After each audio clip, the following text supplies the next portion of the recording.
Hello student, चलिए हम chemistry start करते हैं। देखिए, आज हम मानक हाइड्रोजन इलेक्ट्रोड क्या होते हैं इसके बारे में हम बात करेंगे। और इससे पहले विद्युत वाहक बल क्या होते हैं, पहले इसको हम देख लेते हैं।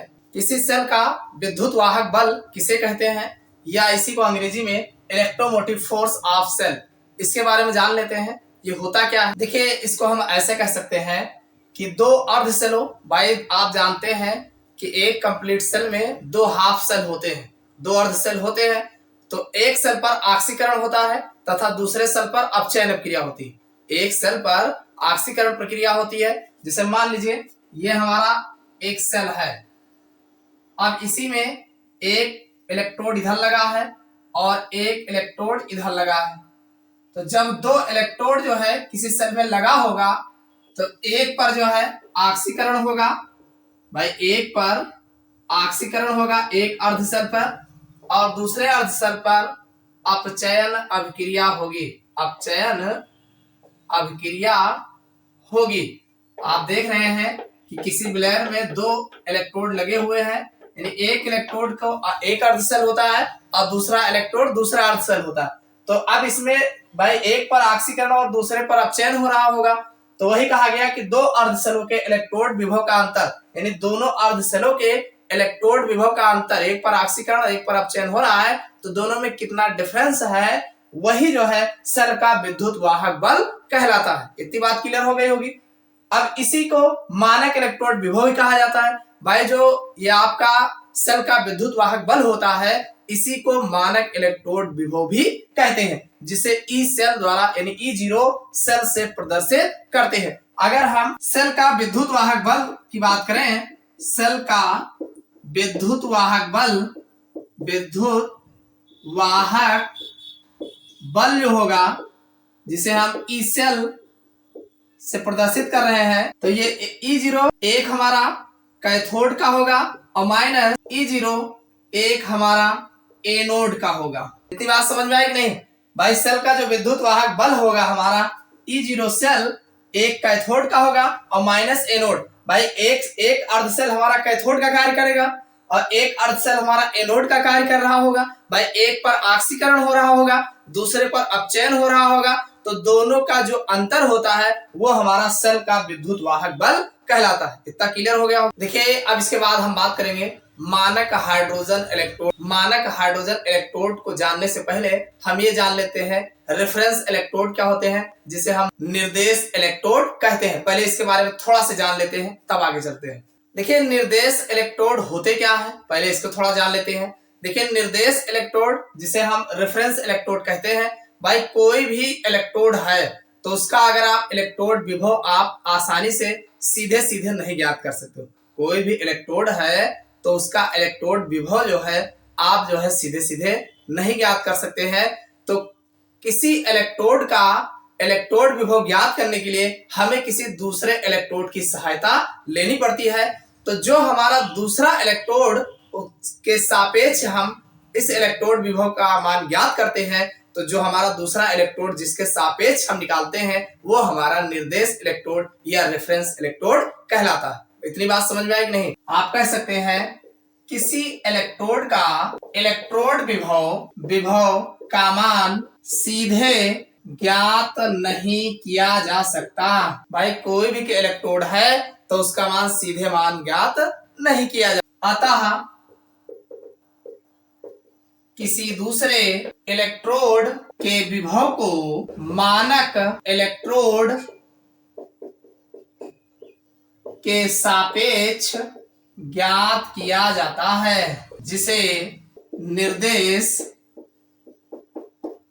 इलेक्ट्रोड कहते हैं। तो इतनी बात समझ में आई होगी कि भाई किसी इलेक्ट्रोड का इलेक्ट्रोड विभव का मान सीधे ज्ञात नहीं किया जा सकता है, अतः किसी दूसरे इलेक्ट्रोड के विभव को मानक मान करके, यदि कोई दूसरा इलेक्ट्रोड होता है उसके विभव को मानक मान करके उसके सापेक्ष ज्ञात किया जाता है, जिसे निर्देश इलेक्ट्रोड कहते हैं। जिसके सापेक्ष हम ज्ञात करते हैं उसे हम निर्देश इलेक्ट्रोड कहते हैं। तो अब ये जो विद्युत रसायन में जो निर्देश इलेक्ट्रोड का काम करते हैं वो है मानक हाइड्रोजन इलेक्ट्रोड। मानक हाइड्रोजन इलेक्ट्रोड आप कह सकते हैं कि विद्युत रसायन में विद्युत रसायन में मानक हाइड्रोजन इलेक्ट्रोड को प्राथमिक मानक माना गया है। देखिए, विद्युत रसायन में जो मानक हाइड्रोजन इलेक्ट्रोड है, इसी को जो है प्राथमिक मानक हाइड्रोजन माना गया है। यानी सबसे पहला जो रेफरेंस इलेक्ट्रोड माना जाता है वो मानक हाइड्रोजन इलेक्ट्रोड को ही माना जाता है। तो अब हम बात करेंगे मानक हाइड्रोजन इलेक्ट्रोड होते क्या है, ये किस प्रकार इसकी संरचना होती है, इनके बारे में हम कंप्लीट जानकारी देखेंगे। पहले हम ये जान लेते हैं इसको कैसे एग्जाम में पूछा जाता है। तो देखो, एग्जाम में बहुत इंपॉर्टेंट है, ये अक्सर जो है पेपर में पूछा गया है। तो इसमें पूछने का तरीका है कि मानक हाइड्रोजन इलेक्ट्रोड से आप क्या समझते हैं, सचित्र वर्णन कीजिए। एक तो ये पूछा जाएगा। दूसरा, प्राथमिक मानक इलेक्ट्रोड होता क्या है, इसके बारे में पूछा जा सकता है।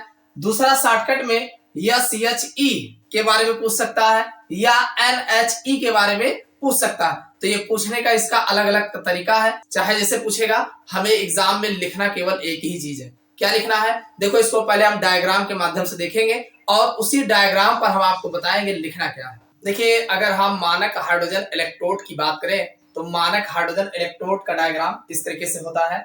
इसमें जो है होता क्या है कि देखिए, इसमें जो है एक प्लेटिनम का तार होता है, ये जो बीच में दिख रहा है ये प्लेटिनम का तार होता है, और इसके निचले सिरे पर जो है, इस पर जो है प्लेटिनम की क्वेटेड एक प्लेटिनम ब्लैक की जो है पतली सी पन्नी जो है चढ़ी होती है। यानी प्लेट, ये तो प्लेटिनम का तार हो गया, और नीचे जो है क्वेटेड जो है मतलब एक प्लेटिनम के तार के ऊपर पतली सी जो है पन्नी जो है प्लेटिनम की, प्लेटिनम ब्लैक का जो है चढ़ा हुआ होता है। और ये जो प्लेटिनम का तार होता है, एक मोलर कंसंट्रेशन के हाइड्रोजन सांद्रता के विलयन में जो है ये डूबा रहता है। यानी ये जो है, ये प्लेटिनम का तार जो होता है, ये एक मोलर कंसंट्रेशन सांद्रता के हाइड्रोजन के विलयन में जो है डूबा हुआ होता है। और इसके लिए, यानी इसकी सांद्रता जो है बनी रहे, इसके लिए जो है ऊपर से शुद्ध हाइड्रोजन गैस जो है एक वायुमंडलीय एटमॉस्फेयर पर जो है, एक वायुमंडलीय दाब पर जो है इसके लिए भेजते हैं। तो ये जो है इसका मानक हाइड्रोजन इलेक्ट्रोड विभव का डायग्राम है। इसको आप इस तरीके से लिख सकते हैं, मानक हाइड्रोजन इलेक्ट्रोड में एक प्लेटिनम का तार होता है। भाई आप देख रहे हैं प्लेटिनम का तार, जिसके नीचे प्लेटिनम ब्लैक की पतली पन्नी लगी रहती है, लगी होती है, ऐसे भी कह सकते हैं। यह धात्विक तार 1m यानी 1 मोलर H+ चार्ज की सांद्रता के अम्ल में, अब ये जो H+ चार्ज की सांद्रता लाओगे कहां से? जैसे मान लीजिए, जैसे 1m HCl, भाई 1m 1 मोलर HCl जो आपका हाइड्रोक्लोरिक अम्ल होता है, इसको अगर डालेंगे तो भी H+ चार्ज की सांद्रता वहां से मिल जाएगी। में डूबा रहता है। अम्ल में डूबे प्लेटिनम पर एक वायुमंडलीय दाब पर H2 गैस प्रवाहित करते हैं, जिससे अधिशोषित H2 गैस का दाब एक वायुमंडलीय बना रहे। यह संयंत्र 25 डिग्री सेल्सियस ताप पर रखते हैं, जिससे इलेक्ट्रोड का विभव ±0.00 वोल्ट माना जाता है तथा सभी इलेक्ट्रोडों का विभव इसके सापेक्ष ज्ञात किया जाता है।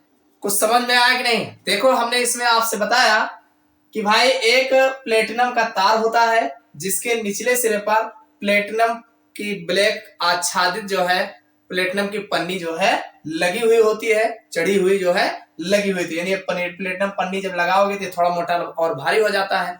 और ये जो प्लेटिनम ब्लैक होता है, यह जो है 1 मोलर कंसंट्रेशन H+ चार्ज की सांद्रता के विलयन में जो है डूबा हुआ होता है। अब ये 1 मोलर H+ चार्ज कंसंट्रेशन सांद्रता के बजाय लाओगे कहां से? उसको लाने के लिए उसमें हम 1 मोल HCl यानी 1 मोलर कंसंट्रेशन का हाइड्रोक्लोरिक अम्ल जो है हम यूज करते हैं। और जब हाइड्रोक्लोरिक अम्ल यूज करते हैं तो उसमें 1 MHCl की सांद्रता जो है, HCl जब होता है तो उसमें H+ चार्ज की सांद्रता मेंटेन रहती है। अब इसको मेंटेन करने के लिए हम ऊपर से शुद्ध हाइड्रोजन गैस जो है इसके लिए एक वायुमंडलीय दाब पर भेजते रहते हैं। और जब एक वायुमंडलीय दाब पर इसको भेजेंगे, देखिए इसमें होता क्या है कि यहाँ पर हाइड्रोजन गैस का एब्जॉर्प्शन होता है और जितना अवशोषण होता है उतना हम ऊपर शुद्ध हाइड्रोजन गैस यहाँ से भेजते रहते हैं ताकि इसका कंसंट्रेशन जो है बिगड़ने ना पाए और उतना ही कंसंट्रेशन बना रहे। और उस कंसंट्रेशन पर जो यह हमारा मानक हाइड्रोजन इलेक्ट्रोड होता है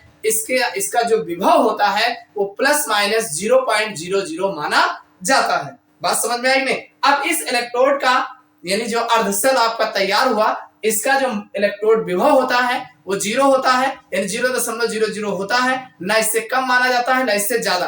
अब जब इसका 0 होता है, इसके साथ किसी आप दूसरे इलेक्ट्रोड को लगाओगे और एक इलेक्ट्रोड है 0 वाला और दूसरा आप लगाओगे तो जितना उसमें विभव बताएगा भाई, जितना विभव उसका होगा वो उसी का तो होगा, इसका तो ऑलरेडी 0 है ही है, तो वो उसी का जो है होता है। यानी इसके सापेक्ष फिर दूसरे को लगा करके जो है इलेक्ट्रोड विभव का मान ज्ञात किया जाता है। तो ये जो आपका हाइड्रोजन इलेक्ट्रोड विभव है इसी को रेफरेंस इलेक्ट्रोड कहा जाता है, निर्देश इलेक्ट्रोड कहा जाता है। क्यों? क्योंकि इसी के निर्देशानुसार जो है उसके बारे में जानकारी पता करते हैं। अकेले दूसरे इलेक्ट्रोड से हम अकेले जो है को ज्ञात नहीं कर सकते हैं। इस हाइड्रोजन मानक, इसको मानक माना गया है, इसीलिए इसको मानक हाइड्रोजन इलेक्ट्रोड कहा जाता है। अब इसी के सापेक्ष हम दूसरे का इलेक्ट्रोड विभव आसानी से ज्ञात कर सकते हैं। अब इसमें जो अभिक्रियाएं होती है इस इलेक्ट्रोड में, किस प्रकार की अभिक्रियाएं होती है? देखिए इसमें जो एनोड होगा, एनोड पर हमारा H2 गैस होगा, ये जो है 2H+ चार्ज और 2 इलेक्ट्रॉन बाहर करेगा, तो इसका E0 जो होगा वो 0.00 वोल्ट होगा। इसी तरीके से अगर हम कैथोड की बात करें, कैथोड पर तो ये 2H+ चार्ज जो होगा 2 इलेक्ट्रॉन लेगा और फिर जो है ये H2 बनाएगा और इसका जो इलेक्ट्रोड विभव होगा वो भी 0.00 वोल्ट माना जाता है। तो इस तरीके से ये हमारा रेफरेंस इलेक्ट्रोड है या जो है मानक हाइड्रोजन इलेक्ट्रोड होता है जिसके इलेक्ट्रोड विभव का मान 0.00 होता है। तो समझ में आ गया होगा कि मानक हाइड्रोजन इलेक्ट्रोड होता क्या है और ये किस प्रकार से काम करता है। तो आशा करते हैं ये हमारा जो है मानक हाइड्रोजन इलेक्ट्रोड आपको समझ में आया होगा। अगर समझ में आया होगा तो वीडियो को लाइक अवश्य करिएगा और चैनल पर नया हो तो सब्सक्राइब कर लीजिएगा और वीडियो को अपने दोस्तों के साथ ज्यादा से ज्यादा शेयर करिएगा।